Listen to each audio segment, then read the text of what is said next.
Et si votre plus grande réussite n'était jamais reconnue, simplement parce que vous êtes né en premier?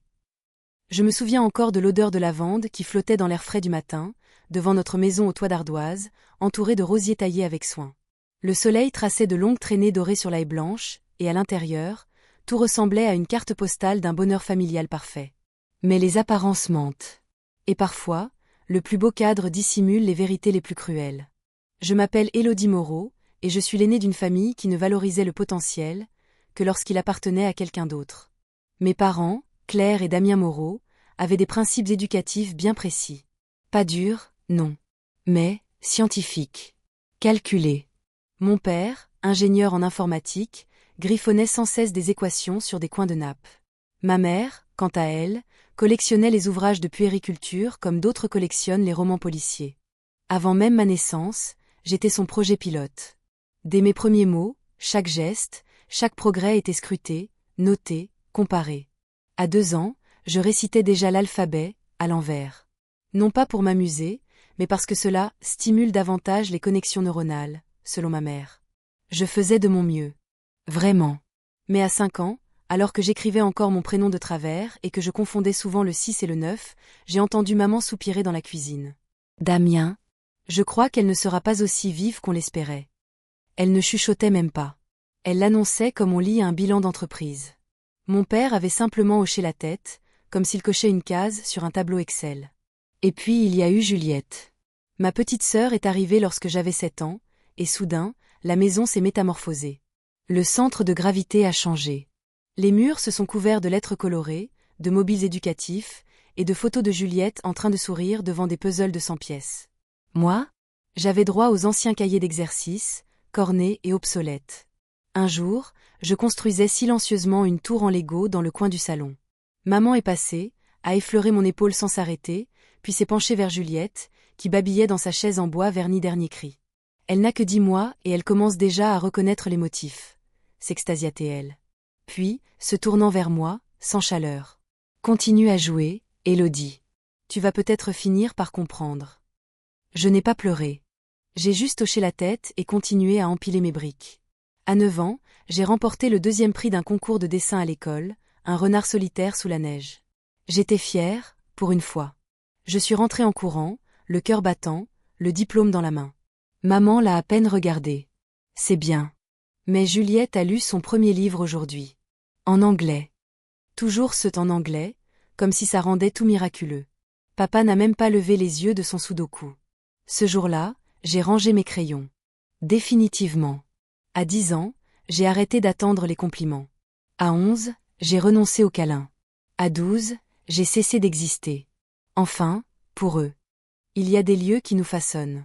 Des espaces qui, même minuscules, deviennent des mondes entiers. Pour moi, c'était une petite chambre mansardée à l'étage, avec des rideaux gris perle et une fenêtre qui donnait sur une mer de pin bruissant. Cette chambre, c'était la mienne. Ou plutôt, ça l'avait été. J'avais 13 ans. C'était un mardi soir d'hiver, un de ces soirs où la lumière tombe trop vite, où le silence de la maison semble peser davantage. Je venais de terminer un dessin, un paysage calme, un coucher de soleil qui se reflétait sur un lac imaginaire. Un lieu de paix. Je l'avais accroché au mur, juste au-dessus de mon petit bureau bancal, quand Juliette est entrée sans frapper. Maman a dit que je devais prendre cette chambre. J'ai besoin de plus d'espace pour mon coin études. Elle l'avait dit d'un ton neutre, comme si elle demandait un verre d'eau. Je me suis retournée, bouche entr'ouverte. Quoi? Mais c'est ma chambre. Depuis toujours. Elle haussa les épaules. Oui, moi j'en ai besoin maintenant. Et le lendemain, en rentrant du collège, ma vie avait changé d'étage. Mes affaires avaient été déplacées dans une minuscule pièce en bas, à côté de la buanderie. Les murs sentaient l'humidité. Mon nouveau lit grinçait à chaque respiration. Le bureau, s'il pouvait encore porter ce nom, tremblait dès que j'y posais un cahier. Au-dessus de la porte de mon ancienne chambre, le nom Juliette était désormais inscrit en lettres cursives roses. À l'intérieur, une pièce transformée, grand tableau blanc, lampe architecte dernier cri, fauteuil ergonomique, bibliothèque flambant neuve. On aurait dit l'espace de travail d'un élève prodige sorti d'un magazine de déco. Je me suis tenue là, dans mon nouveau coin, serrant les poings. Pas de larmes. Juste cette boule dans la gorge, ce nœud au ventre qu'on apprend à ignorer. J'ai osé demander. Maman, au pourquoi? C'était mon espace, quand même. Elle ne s'est même pas retournée. Tu es grande maintenant. Il faut apprendre à faire des compromis. Juliette a plus besoin d'espace. C'est à ce moment précis que j'ai compris. Ce n'était pas juste une injustice passagère. C'était une vérité permanente, je n'étais pas leur priorité. Je n'étais qu'une variable d'ajustement. Les années suivantes n'ont fait que confirmer cette impression. À 18 ans, Juliette avait un scooter flambant neuf, un abonnement à des cours particuliers en ligne, un mentor en psychologie de performance qu'on consultait chaque dimanche par visioconférence. Elle était inscrite dans un lycée privé hors contrat à Montpellier, avec internat haut de gamme et cantine bio. Moi, je prenais le bus pour aller au lycée public du quartier. Je travaillais à la médiathèque municipale 2 soirs par semaine pour pouvoir me payer ma carte téléphonique. Je n'ai jamais râlé. Je me suis adaptée. Mais à l'intérieur, je m'effilochais. Et puis, il y a eu ce dîner. Celui qui allait briser ce qui restait d'illusion. Mamie Jeanne et Papy Marcel, les seuls adultes qui me regardaient encore vraiment, étaient descendus de Clermont-Ferrand pour le week-end. Ils m'avaient toujours donné l'impression d'exister, rien qu'en me demandant comment j'allais vraiment. Ce soir-là, autour d'un gratin dauphinois fait maison, Juliette racontait son programme d'été à Sciences Po Paris. Mamie a attendu poliment, puis s'est tournée vers moi. « Et toi, ma chérie, tu as des projets pour l'année prochaine ?» J'ai pris une grande inspiration. J'ai été acceptée à l'Université de Bordeaux, en licence de gestion. J'ai obtenu une bourse partielle. Si j'ai un peu plus d'aide, je pourrais y aller. Silence. Puis la voix sèche de maman, en coupant sa viande. On ne pourra pas t'aider. Papa, sans lever les yeux de son assiette. On doit concentrer les moyens sur Juliette. Son programme, c'est une chance unique. J'ai senti mes joues chauffer. Et les économies étudiantes ? Vous aviez dit que c'était pour nous deux. Juliette a un vrai potentiel, a tranché maman. Tu devrais peut-être penser à faire une année sabbatique. Ou trouver un travail. Les couverts ont cessé de bouger. Même Juliette a baissé les yeux. Mamie Jeanne a reposé sa fourchette.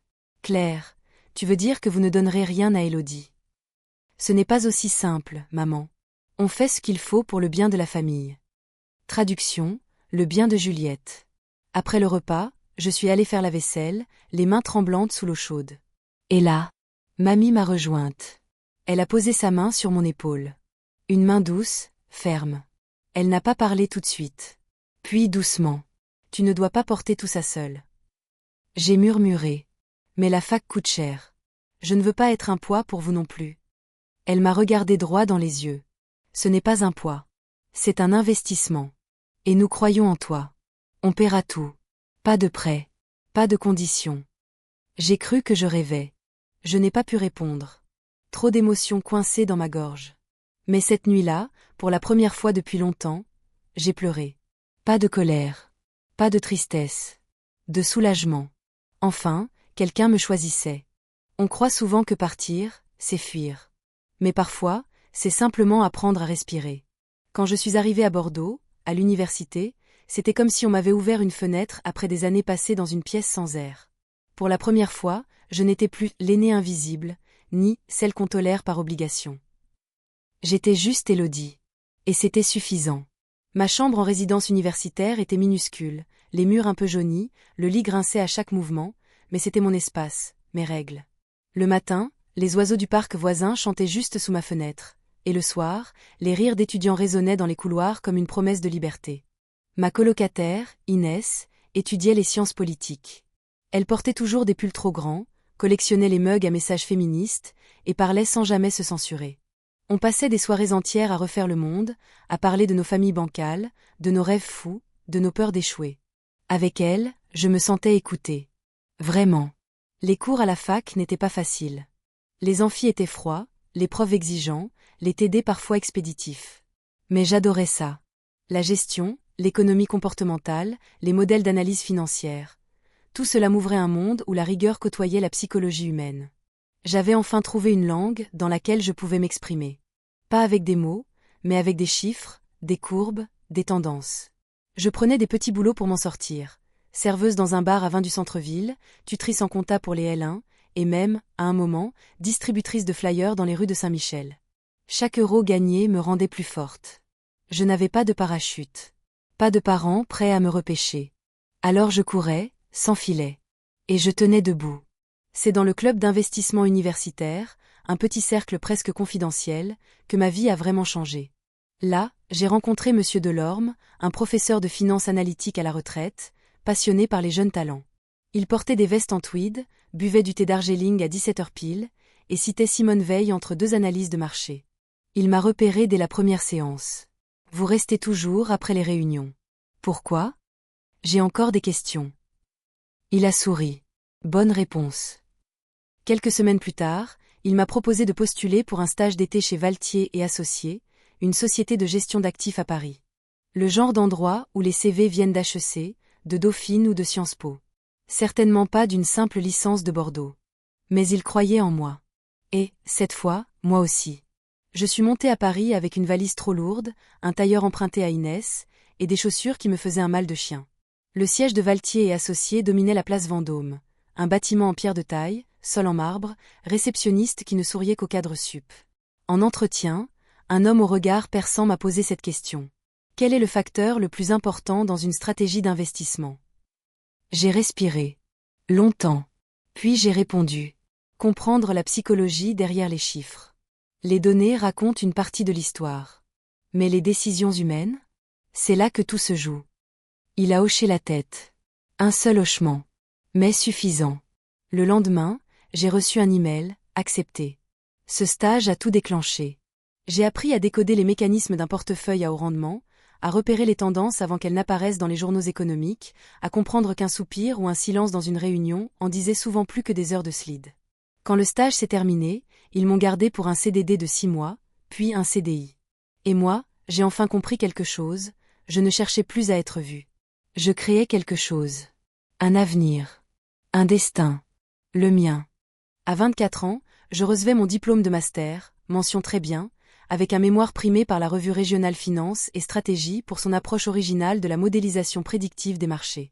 Si on m'avait dit, quelques années plus tôt, qu'un jour je serais cité dans une publication professionnelle, je ne l'aurais jamais cru. Mais j'étais loin de tout ça, à ce moment-là. Je ne vivais plus pour qu'on me félicite. Je vivais pour impacter. Pour créer quelque chose qui avait du sens. Chez Valtier et Associés, j'avais commencé tout en bas. Mon bureau était coincé entre la photocopieuse et la machine à café. Mais chaque jour, je restais plus tard que les autres. Je révisais les rapports trimestriels ligne par ligne, je notais les inflexions de voix pendant les conférences téléphoniques avec les clients, je dévorais des livres de microéconomie comportementale dans le RR comme d'autres lisent des romans. Ce n'est pas que je voulais briller. Je voulais maîtriser. Comprendre ce qui faisait vibrer les marchés. Pas seulement les chiffres, mais les battements humains derrière eux. Peur, espoir, panique, euphorie. Un soir d'automne, alors que tout le monde était parti, je suis tombée sur quelque chose d'étrange. Un portefeuille client très exposé à 3 entreprises tech. Leurs chiffres semblaient trop beaux pour être vrais.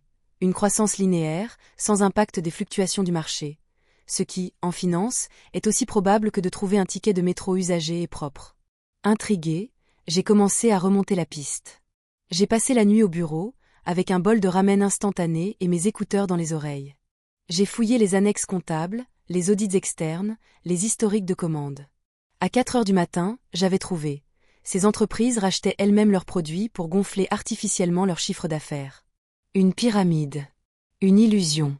J'ai imprimé un rapport de 42 pages, bâti une simulation de risque à partir d'un tableur Excel customisé, et j'ai attendu le lundi pour présenter tout cela à la direction. En réunion, silence total. Le directeur financier a feuilleté les pages, les yeux plissés. Puis il s'est tourné vers le PDG. Elle vient de nous sauver. Dans les semaines qui ont suivi, nous avons réorienté l'intégralité de la stratégie du cabinet. En 6 mois, nous avons affiché le meilleur rendement depuis 7 ans. J'ai été promu analyste senior, puis responsable des investissements stratégiques. Et surtout, j'ai eu mon propre bureau vitré, avec vue sur les toits haussmanniens de Paris. Mais je n'avais pas terminé. Chaque soir, chez moi, je développais un outil que j'appelais l'Humaine. Une interface qui croisait les données boursières avec des signaux comportementaux issus des réseaux sociaux, des tendances politiques et de l'opinion publique. Certains collègues se moquaient. Tu veux prédire le CAC 40 avec des tweets. Et pourtant, l'Humaine a anticipé 3 variations majeures de cours, avant même que les médias en parlent. Les dirigeants ont commencé à me regarder autrement. 2 ans plus tard, l'Humaine est devenue la base de notre stratégie d'analyse des risques. Et nous avons doublé 2 de nos concurrents directs sur la place de Paris. À 30 ans, le PDG m'a convoqué dans la grande salle de conseil. Tout le monde était là. Élodie, nous créons un nouveau poste, directrice de la stratégie d'investissement. Et personne ne mérite cette fonction plus que toi. Je suis restée sans voix. Pas parce que je ne m'y attendais pas, mais parce que j'avais construit ce siège. Et maintenant, on me demandait de m'y asseoir. Ce soir-là, je n'ai pas ouvert une bouteille de champagne. Je suis allée chez Mamie Jeanne et Papy Marcel, dans leur maison en pierre à Périgueux. On a mangé un poulet rôti au citron, des carottes au cumin, et bu du thé glacé à la menthe fait maison. J'ai posé ma lettre de nomination sur la nappe à carreaux. Mamie a levé les yeux, des larmes de fierté plein les paupières. Notre petite Élodie, à la tête de la table. Et pour une fois, je n'avais pas besoin qu'on m'autorise à être fière. Je l'étais. Naturellement. Quand on a passé sa vie dans l'ombre, on apprend à ne rien attendre. On applaudit les autres, même quand nos mains sont rouges de douleur. Mais cette fois-ci, je voulais autre chose. Cette promotion, cette reconnaissance, ce nouveau poste, c'était plus qu'un avancement. C'était une revendication d'existence. Alors j'ai décidé d'organiser une soirée, simple, intime. Mes grands-parents, quelques collègues proches, Inès, et Monsieur Delorme, mon mentor. Je voulais un moment vrai, sans artifice, sans standing, juste de la lumière, des rires, un gâteau au chocolat moelleux que Inès m'a promis de faire elle-même. Et puis, le téléphone a sonné. Pourquoi ne pas faire ça chez nous ? Proposa ma mère, d'un ton étonnamment doux. C'est ta famille, après tout. On s'occupera de tout, la déco, les invitations. Tu n'as qu'à envoyer l'argent pour le traiteur. Je suis restée figée. Une partie de moi voulait refuser. Mais une autre espérait encore, naïvement, que ce soit une main tendue. Alors j'ai dit oui. Et j'ai envoyé 3500 € pour la soirée. Quand je suis arrivée dans la vieille maison familiale à Nîmes, tout brillait. Des orchidées blanches couraient sur les tables. Une musique jazzy flottait dans l'air, douce et discrète. On aurait cru un mariage. Et c'était presque ça. Ma sœur, Juliette, est descendue de l'escalier en robe rouge, au bras d'un homme que je ne connaissais pas. Élégant. Trop parfait pour ne pas éveiller les soupçons. Je me suis levée, verre en main, prête à porter un toast. Mais maman m'a coupé. Ce soir n'est pas qu'une célébration. C'est aussi l'occasion d'annoncer les fiançailles de Juliette et Nathan. Applaudissements. Flash. Confetti. Je suis restée là. Figée. Je n'étais plus la star de ma propre soirée. J'étais la spectatrice, une fois de plus. Papa s'est approché, serrant mon poignet. Ne fais pas de scandale. Sinon, tu n'auras rien. Pas d'héritage. Pas de lien. Rien. J'ai retiré doucement sa main. Et j'ai pris le micro. Excusez-moi, juste un mot. Silence immédiat. Cette soirée, je l'ai financée. Pour fêter ma nomination. Mais visiblement, mes parents ont trouvé que le moment était plus propice à autre chose. Un murmure a traversé la salle. Nathan s'est tourné vers Juliette. Tu m'avais dit que c'était juste un dîner. Elle a rougi. J'allais te le dire. Il a reposé son verre. Et il est parti. Je me suis tournée vers mes grands-parents. Vous avez toujours su qui j'étais. Et je vous en remercie. Puis, j'ai quitté la pièce. Pas comme une fille oubliée. Mais comme une femme qui refusait de disparaître. Je n'avais même pas atteint le portail du jardin que j'ai entendu mon prénom dans la nuit. Élodie. Ce n'était ni ma mère, ni mon père. C'était Mamie Jeanne, la voix légèrement tremblante mais solide comme toujours. Derrière elle, Papy Marcel avançait lentement, mais avec une détermination farouche dans les yeux. Leur silhouette se découpait sous le halo du vieux lampadaire au-dessus de l'allée. Dans la maison, le silence était pesant. On aurait dit une pièce de théâtre arrêtée au milieu d'une scène. Juliette, toujours en robe rouge, était sur le perron, son maquillage coulant comme les restes d'un carnaval raté. Son téléphone clignotait, des messages non lus, des appels manqués. Avant que quiconque ne parle, Papy a pris la parole, d'une voix grave et posée. « Damien, si vous coupez Élodie de votre vie, alors il est temps qu'on mette les choses au clair. » Ma mère, confuse, a plissé les yeux. « De quoi tu parles, papa ?» Mamie s'est avancée, prenant la main de son mari.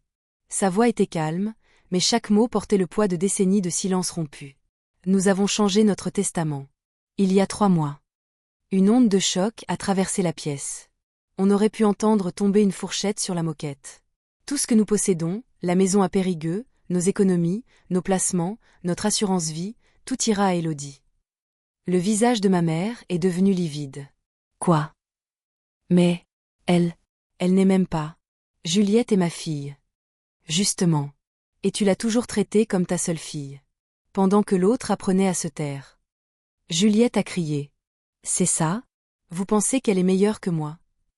Elle est juste jalouse. Elle l'a toujours été. Je n'ai rien répondu.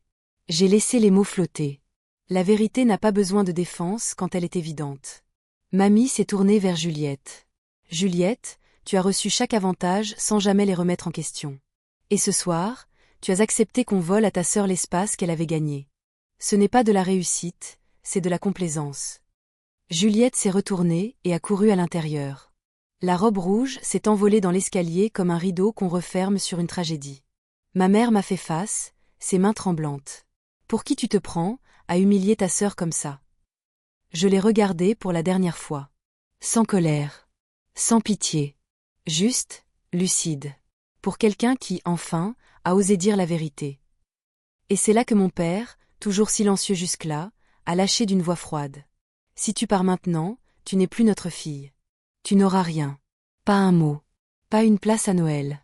Pour nous, tu n'existes plus. Mais avant que je puisse répondre, papy Marcel a élevé la voix, pour la dernière fois ce soir-là. Alors que ce soit clair, la seule chose qui mérite d'être transmise dans cette famille, c'est la dignité. Et ce soir, elle ne vient pas de vous. J'ai tourné les talons. Je suis partie. Pas comme une victime. Mais comme une femme qui s'est choisie elle-même. 3 ans ont passé. Et pas une seule fois je ne me suis retournée. Pas par rancune. Mais parce que j'ai enfin compris que certaines blessures ne guérissent pas, parce qu'elles ne doivent pas être gardées. Elles doivent être libérées. Aujourd'hui, à 34 ans, je dirige toujours la stratégie d'investissement chez Valtier et Associés. Mon équipe m'a surnommée la boussole. Celle qui garde toujours le cap, même quand les marchés s'emballent. Je commence mes journées avant l'aube, avec un café noir et une page de lecture. Je les termine tard, mais toujours avec cette sensation inestimable, avoir bâti quelque chose de vrai. Mais mon plus grand accomplissement n'est pas dans les chiffres. Il est dans les racines que j'ai plantées. Tous les dimanches, je prends ma voiture et je me rends à Périgueux, dans cette maison en pierre qui sent le thym et les souvenirs. Le portail grince encore. Les géraniums débordent des jardinières. Mamie et papy m'attendent sur la terrasse, 2 tasses de thé fumant sur la table. Parfois, on regarde des vieilles photos. Parfois, je rapporte des tartes au citron ou des clafoutis aux cerises. Parfois, papy oublie ce qu'il m'a déjà raconté la semaine précédente. Alors je lui répète, avec le même sourire. Et il rit, comme si c'était la première fois. Un jour, j'ai osé poser la question. Est-ce que vous avez des regrets? Pour ce que vous m'avez donné? Mamie m'a regardée avec tendresse. Ce n'est pas ce qu'on t'a donné qui compte, Élodie. C'est qui tu es devenue quand personne ne te regardait. C'est là que j'ai compris. Le plus bel héritage, ce n'est pas une maison ou un compte en banque. C'est une croyance. Une main sur l'épaule quand tout le monde vous oublie. Récemment, quelque chose d'inattendu est arrivé. Je sortais d'un séminaire quand je l'ai vue. Juliette. Elle avait changé. Moins lisse. Moins flamboyante. Son manteau était froissé. Ses talons usés.